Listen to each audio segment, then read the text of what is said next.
Malugod na pagbati sa buong sambayan ng Filipino sa pagdiriwang ng Buwan ng Wikang Pambansa ngayong Agosto.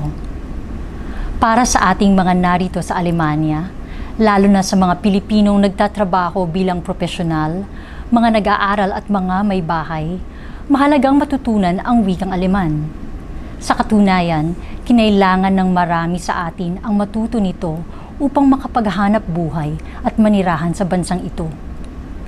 Gayunpaman, hindi matatawaran ang kahalagahan ng patuloy na paggamit ng wikang Filipino kahit na nasa ibang bansa. Ang ating wika ay nagdadala ng mahalagang karunungan ukol sa ating kultura. Ito ang kumakatawan sa ating pagkakilanlan bilang Pilipino at siyang nagpapahayag ng ating hangarin bilang isang lipunan. Ang pangangalaga ng ating pambansang wika ay mahalaga upang matiyak ang pagsasalin sa mga henerasyon ng ating kasaysayan, kaugalian, tradisyon, naisin at ambisyon bilang Pilipino. Kaya't ngayong buwan ng Agosto, mahalagang ipagdiwang natin ang wikang pambansa upang magsilbing paalala na maaari nating ipagmalaki ang pamana ng ating lahi sa pamamagitan ng wika. Huwag sanang mangungupas ang kaalaman at pag-alab natin sa ating katutubong wika. Kaya't ituro natin ito sa ating mga anak at kasamahan at ipatuklas sa ating pamilya at kaibigang Aleman upang higit nilang maunawaan ang ating pagka-Pilipino. Palawigin pa natin ang ating pag-unawa at pagpapahalaga sa higit sa 180 wika sa Pilipinas upang mapalalim natin ang ating pagkalugod sa kung sino tayo at kung saan tayo nanggaling. Muli, maligayang buwan ng wikang pambansa sa inyong lahat.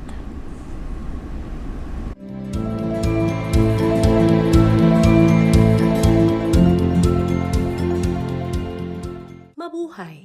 Isang maligayang pagbati ng buwan ng wikang pambansa sa inyong lahat. Tuwing buwan ng Agosto, ating ipinagdiriwang ang buwan ng wikang pambansa. Ang isang katutubong wikang pambansa ay mahalagang kasangkapan sa komunikasyon, unawaan, kaisahan at kaunlaran ng ating bansa. Higit sa lahat, tanging sa wikang Filipino at mga katutubong wika sa Pilipinas mailalahad at maipaliliwanag ang ating identidad bilang mga Pilipino. Kaya naman, inihahandog ng Philippine Consulate General in Frankfurt at Halo-Halo Network, isang samahan ng mga third-generation Filipino-Germans, ang ating napapanahong talakayan ngayon, na pinamagatang Bagong Henerasyon ng Filipino-Aleman, Tagaprotekta ng Wikang Pambansa, Tagapangalaga ng Kulturang Filipino. Halina at kilalanin natin sila. Morning, magandang umaga po. Ako po si Lenny Pugayong, anak ako ni na Evangeline Pugayong at Daddy Pugayong. Ang nanay ko po ay taga Batangas, Pinay po siya, at ang tatay ko po taga Davao. Kaya pareho po silang Pinoy, nanay at tatay. Pinanganak ako dito sa Switzerland, kapitbahay lang ng Germany. Nag-aral din ako ng linguistics at ngayon po ay tagapagturo ako. At nagtrabaho din po ako sa gobyerno ng Switzerland. Kaya medyo hati ang puso ko sa Swiso at sa Pinoy. Yeah, hi, I'm John Rübs and I was born in Munich to a German father from Esterwald, which is somewhere between Frankfurt and Cologne. And to a Filipina mother who is actually from Mindanao, Misamis Occidental, close to, between Jimenez and Osamis actually. And I'm an entrepreneur. I do run a couple of companies in travel and also in online marketing. And I'm happy to be here and join this event and say hello to everybody. My name is Angelique Wagner. I am 27 years old. So my mom is from Manila and my dad also. So I'm fully Filipina. My mom married a German guy, so my stepdad is German here, and that's why I'm also in Germany. I am currently a master's student at the University of Bonn. I'm studying Asia Studies with a major in Filipino politics and the state church relation in the Philippines. But I am going on a little studies break, and I am planning to go to the Philippines as a volunteer in August, hopefully. And I'm staying there for at least 12 months, and I am working in the children's rights organization, Tuwing.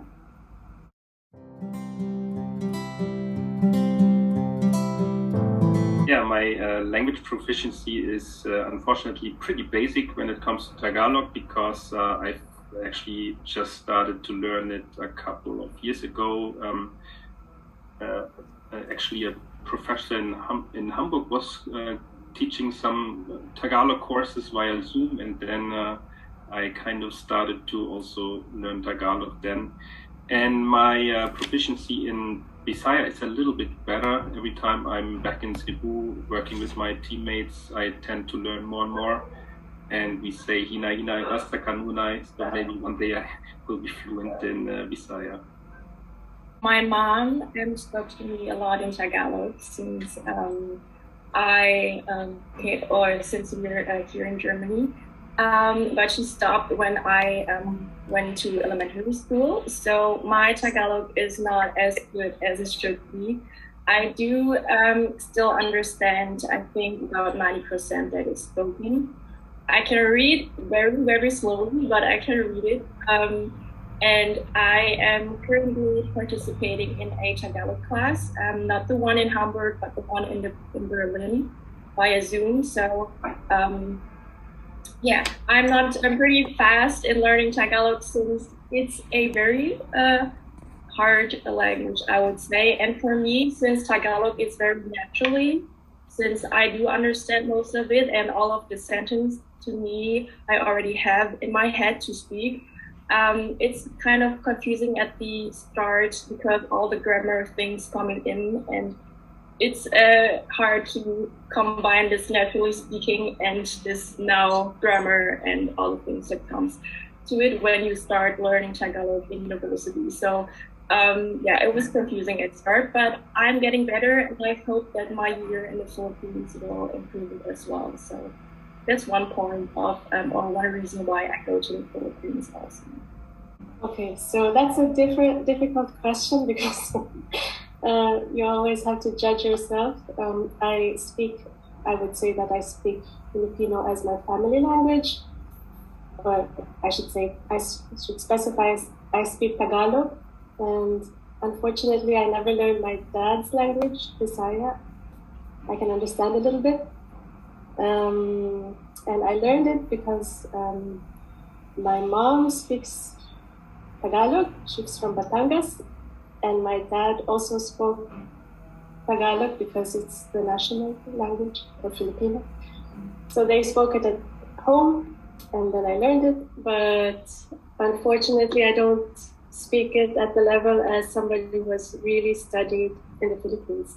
And I also understand a little bit of Bisaya, because when I unfortunately my dad, I always told him, please teach me, but he always forgot, he always slipped back into Tagalog.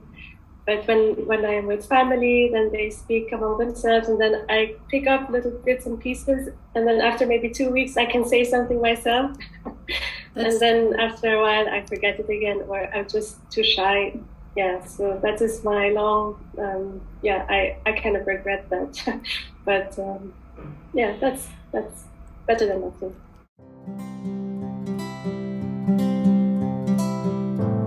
So I think when I was a kid, I replied in Tagalog to my mom, but slowly and surely it turned into German.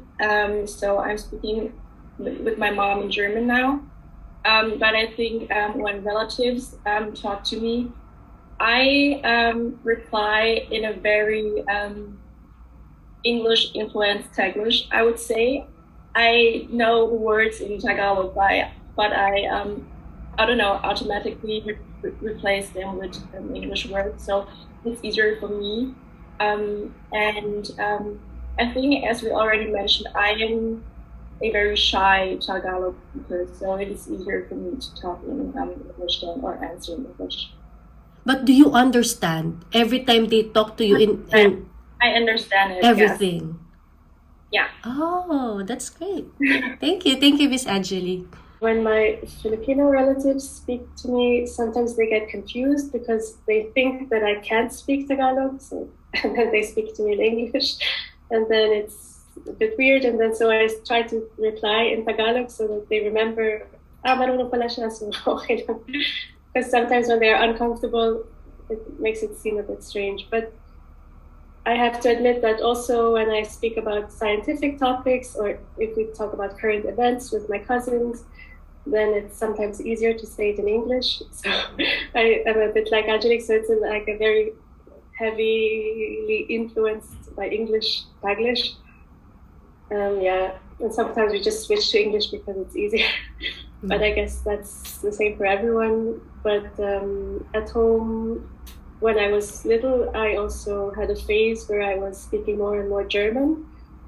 And then my mom was like, "Magtagalog ka." And then she would refuse to speak to me if I didn't speak in Tagalog. Yeah, but then I overcame that phase and now we almost always only speak in Tagalog. Usually the relatives also speak mostly in English to me. They used to speak sometimes in Bisaya, and then I would understand maybe 50%, but I would oftentimes just reply in English and they would just go back into speaking in English to me. Yeah. But have you tried speaking in Visayan or Tagalog back to them? Would they try to? Yeah, actually, I started to write down some phrases, especially in Bisaya, when I started to travel more back to the Philippines, maybe when I was 20 plus. And then I collected a lot of phrases, and every time I was going back to the Philippines, I started to collect more and speak more with them. And that helped also, but I never got to a point where I was really fluent.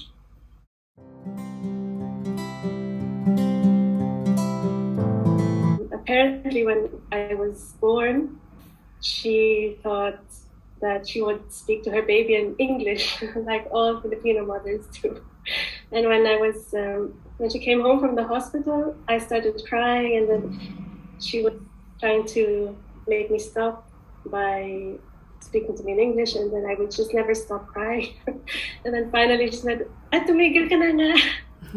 And then finally I stopped, and then she said, "Parang Tagalog yata ang salita nitong batang to." And then she just continued in Tagalog. And then when I was in kindergarten, she asked my kindergarten teacher if she should speak to me in German now. And then the kindergarten teacher said, no, it's fine, just speak to her your own language. And then that's actually a blessing.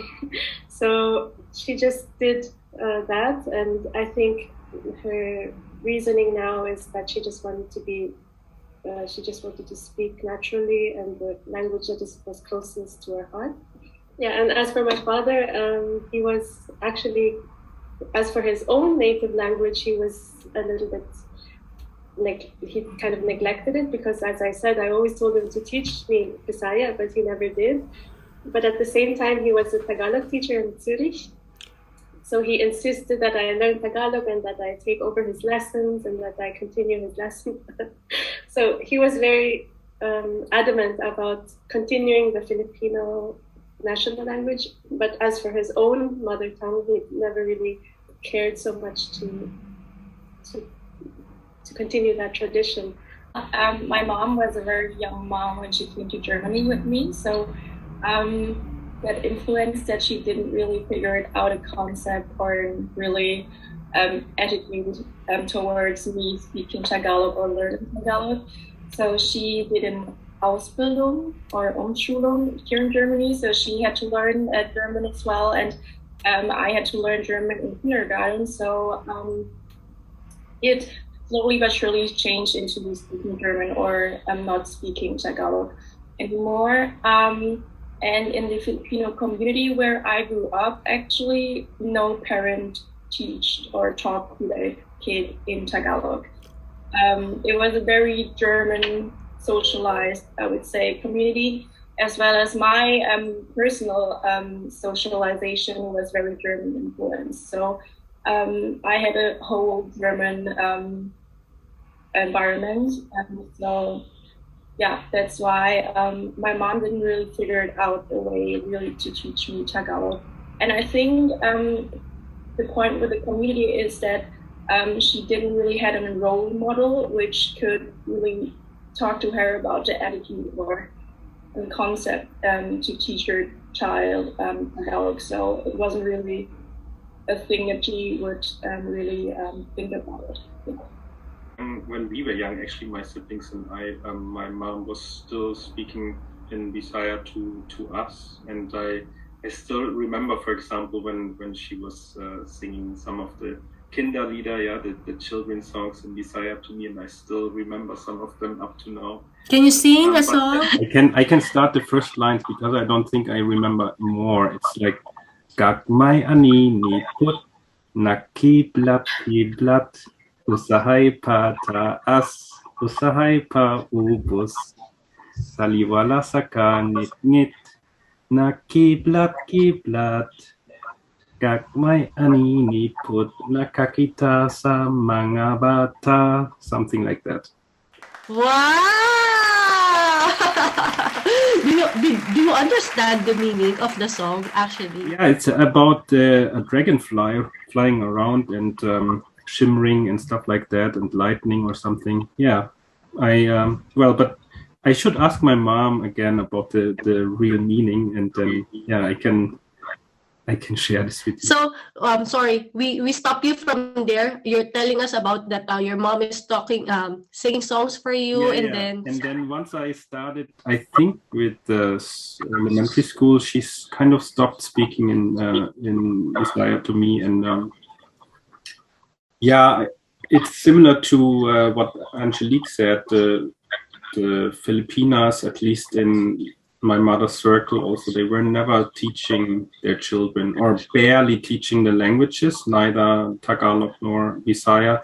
It was rather an exception that they would teach their children the languages. And actually, some of our friends, they picked it up now, or they wanted to start learning it now. And then when you start to speak in Tagalog or Bisaya to them, now they also reply and try to help you with it, or yeah, they also enhance it. But the initiative is really coming from us. It's not really coming from the parents, it seems. And I think one of the reasons would have been that they said it's easier to integrate when you just speak German in our case, or another theory I have is that it's just also difficult to teach Tagalog, for example. So, for example, when I'm asking our Tagalog teacher about the grammar, he also says it's pretty complex. And I think Tagalog grammar and also Bisaya grammar is not easy.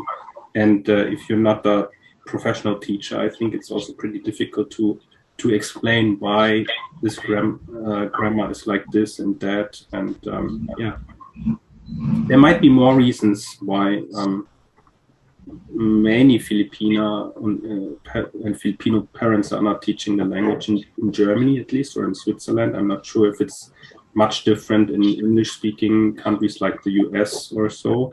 I have no idea, but that's also my observation.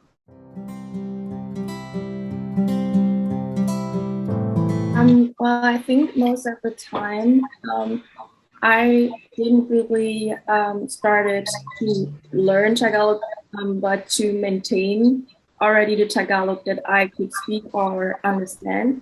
So I watched a lot YouTube videos of the famous Filipino vloggers like Bill Dasovich, Daniel March, Bonino Batista, and it's a really good entrance also for everybody who wants to start learning Tagalog, since they are talking Taglish, which gives them better entrance because you have like this English and Tagalog words mixed together. Well, it was for me a good entrance. And therefore I kind of maintained the Tagalog that I could understand. And starting to learn more Tagalog was when I started participating in the Tagalog class via Zoom in Berlin. And yes, I understand also that I can learn a lot more in the Philippines than in August, starting in August. Yeah. As I had mentioned before, I think the first steps I took were just writing down sentences that I came across or that I liked, and that was like maybe 15, 20 years ago when I was traveling the Philippines, and I started to travel like every year during semester break, and I also started to actually buy some dictionaries. Maybe some of you know the Kauderwelsch-Reihe, which is a very small book, and they have also even Cebuano, not only Tagalog, not only Filipino, but Cebuano, which is one of the few books in German that is also giving you an idea. And there used to be a few websites. I'm not sure if they're still around, but yeah, websites, books, some English Bisaya dictionaries, and also Tagalog dictionaries later on. Even one interesting dictionary I came across was actually in Siargao when I was there, I think in 2010 or so. I was meeting a teacher. He was an English teacher, and he wrote a book about Siargao, not Surigao, but Siargao. And that was pretty interesting. So what else? Yeah, the courses. We were pretty lucky to have Sir Vincent, who started the Tagalog courses via Zoom, as I had mentioned before. I think it was in November 2020 during the pandemic. The first Tagalog course was in November, and now he offers a lot of sessions. I guess it's six courses a year at least or so, which is being which is being frequented a lot by people like us who have a mixed background. And what else?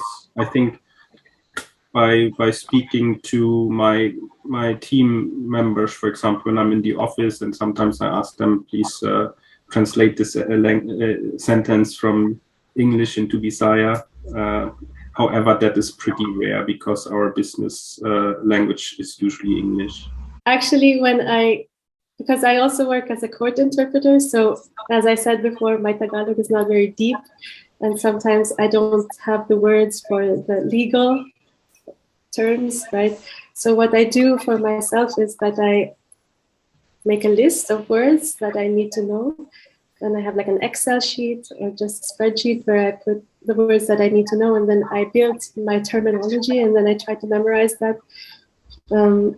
And then, of course, I improve my vocabulary by talking to my mom or talking to my grandmother.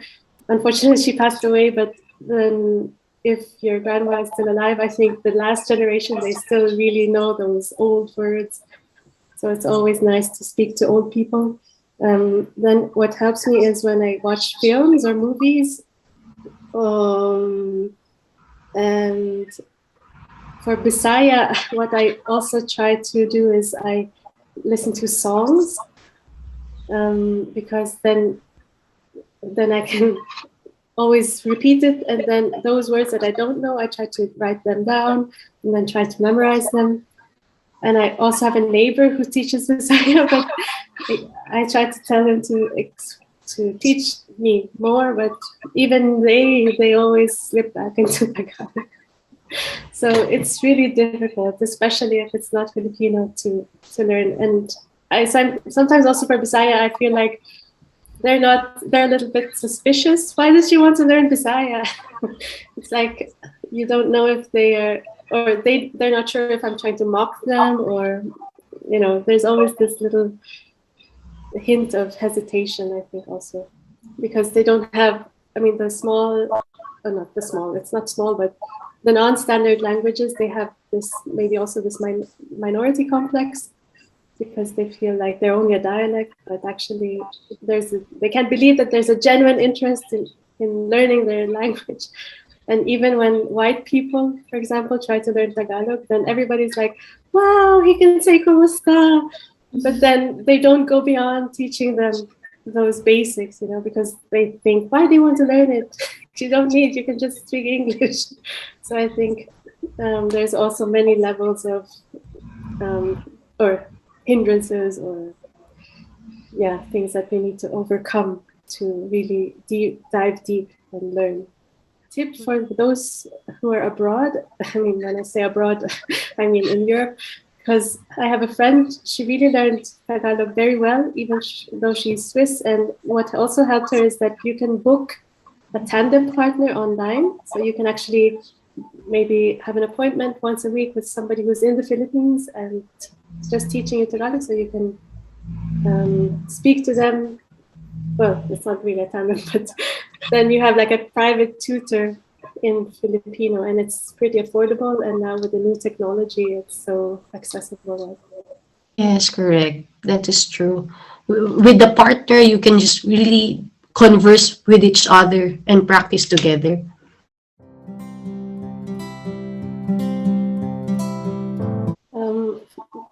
We have this program in Zurich, and it's actually all across Switzerland that we started for little kids.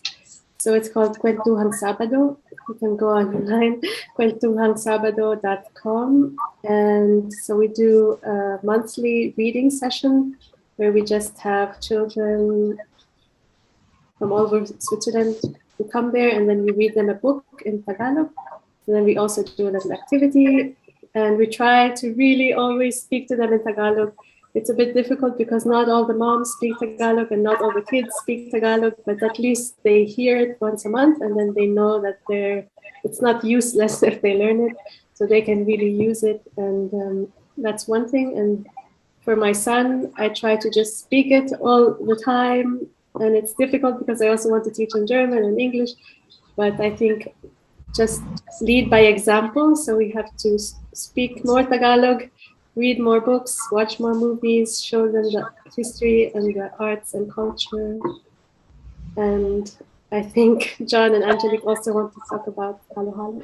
Well, since I'm not a Tagalog teacher, I can't really teach Tagalog to anyone. So for me, I believe my role in that preserving and teaching Tagalog is more like a medium. I can spread more information about the only 2 classes we have here in Germany, or any Filipino events that we have.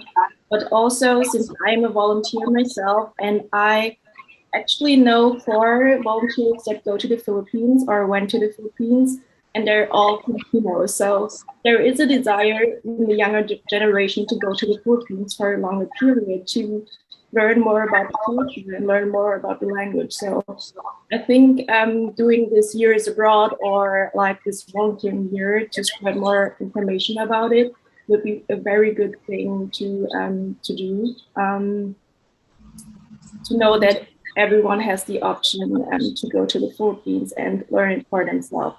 But also our network, Halo Halo, which is a 2nd generation network of Filipino-Germans, is a very good platform to learn more about the Filipino identity mixed with the German identity, to find yourself's place in that 2 generations or 2 worlds, cultures. And yeah, John, what do we do? Yeah, I guess what Angelique said is pretty right. You know, if you start spending more time also in the Philippines and then engage there, the society and everything, you know, not only for travelers, but even if you have the chance to do this kind of voluntary service, or even setting up businesses. Like I was lucky enough to be able to set up a couple of companies to really understand how it works, how are the laws, and how is the whole dynamic, you know, how is the economy, how can you talk to new other business owners and go through the whole process of hiring people, working with them and understanding the mentality. I think that opens a lot of new ideas or thoughts. You are learning actually much more than just by traveling there as a observer, but you are part of the whole thing and learn every day. Like when I'm in the Philippines and running my companies with my team, I'm learning every day, and it's very interesting to see how things work or not.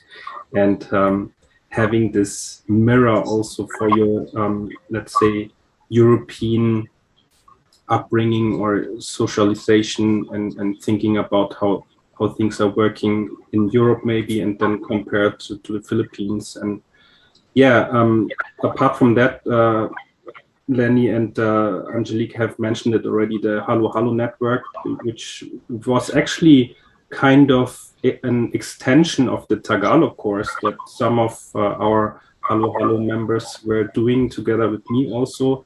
And then we were just meeting afterwards to discuss more interesting topics that we came across during the Tagalog course, for example, about history, philosophy, psychology, movies, music. Those are all approaches to also the culture, right? And the Halo Halo network basically is a group of people from mainly the DACH countries. They are Germany, Austria, Switzerland. And they want to discuss those things, yeah, those phenomena that we have in the Filipino culture, and also in the mixed sphere. It's not pure Filipino, so to say, but it's actually this kind of halo halo, yeah, this mix between cultures, and then we try to understand what's happening here. And by asking those questions, you know, we find more answers about our identity. And I think language is one approach to finding out about identity, I guess. At least for me, it was this aspect also. And language and culture are very, very closely tied to each other, I would say. But there's also more to it, right? There is, I was talking about psychology, like I'm much a fan of the concept of kapwa, and even used it in our companies, this beautiful Filipino psychological word, and it displays a lot of the Filipino traits we have. And if you really dig deeper into the meaning and the context, then you can also learn much about, you know, history, like what is the barangay, how is the importance of it, what, you know, how are also politics working these days, or how was the history in the provinces compared to the cities. And it's all somehow connected to each other, and it's very complex. And I think we have a very rich and beautiful culture that has so many different aspects. I feel like I have only started, you know, to dig into it. Like a few weeks ago, for example, I just found out that in the late 19th century, there was the plan of the German Kaiserreich to maybe make a colony out of the Philippines. Maybe some people have heard about it, but in 1898, 1899, there was this Manila War, right, between Spain and the US, and the German Reich also had like 5 ships in Manila Bay, and they were thinking about, you know, getting involved, and that's pretty interesting, I find. And historical things like that are barely discovered. And yeah, once again, this Halo Halo network is pretty much after or into finding out more about this and related topics. And yeah, I think that would be also a very good idea to join this. I make a little bit of an ad for this, if you want to find, if I may. If you find out more about it, you can just visit us on halo-halo.de. It's open for everyone who's interested, especially, of course, second, third generation Halo Halos so far. And yeah, that's what I wanted to say. And maybe we can end this by inviting or a message for your fellow Filipino-Aleman or the new generations of the Filipino-Germans here in Germany or all over Europe. You can give your message or an invitation for about Halo Halo. Maybe start by pitching Yes. another thing. So for those who don't know it yet, I have this book that I can recommend. No, but it's really it's actually an adaptation of Aspiliera's book, And it's just a really basic and simple introduction, hopefully, to Tagalog, because, contrary to popular belief, it's not that difficult. It just needs practice, and it just needs an open mind. So if you're interested, you can go to Amazon to find it, or you can go on tagalog.ch. And if you have any questions about it, actually, you can just contact me. So you wrote that book, Miss Lenny? Yes, I published it in 2005. It's quite old and outdated. Actually, I would like to revise it, but for now, it's a start. And then, of course, there are numerous other books. Unfortunately, they're mostly in English, but dieses Buch wäre auf Deutsch, just in case. Wow, that's nice. Thank you, Miss Lenny. And yeah, message or about halo-halo and Yeah, join us. It's every first Friday of the month, and you can just go on the website halo, so halo-halo.de, and then you can put yourself on the mailing list, and then you'll get all the information. And it's also on Zoom, so you can just watch and observe, or you can also share your own experiences. And we always have a new and interesting topic every month. And I think this upcoming one is about Filipino films. great. Miss Angelique, you can invite them and a message for your fellow new generations of Filipino-German. Okay. Like Lenny said, come join us at Halo Halo in our network. And maybe think about when you're between 18 and 28 to do a volunteer in the Philippines. It does not only help the Filipinos itself and the NGOs that are working there, it also can be like an own journey for your own identity and cultural preservation. So I think it's a very good thing to do, and it's so accessible. So the pandemic is almost over, so it will getting easier to get to the Philippines. So if you have the chance, then do it. Wow, thank you very much, Sir John. Do you want to add some more? Yeah, so if you are German Filipino or Swiss Filipino or even Austrian Filipino, you should consider yourself being very lucky, because you have insights into different worlds almost, I would say. And it takes also some time and some courage, I would say, to embrace that, to really be curious and learn about your different identities, or even you find your own identity by just trying to understand the different aspects, the different facets those cultures have. And they also have some things in common, but I'm German Filipino, and I know there are also some extremes between those countries, right? Like you have to also deal with them and understand which side is behaving this way or that way, and that can be an interesting journey. So what I want to say is just spend some time and try to deal with those topics. We've mentioned already a few: history, philosophy, psychology, music, art. There's so much to discover, and we try to cover all of those as much as possible in our Halo Halo network. So come in and find out if you are interested. And I want to say thank you, Salamat po, for inviting us and for watching this video, and yeah, maybe getting in touch with us. Thank you, and have a good day ahead. Bye. Bye.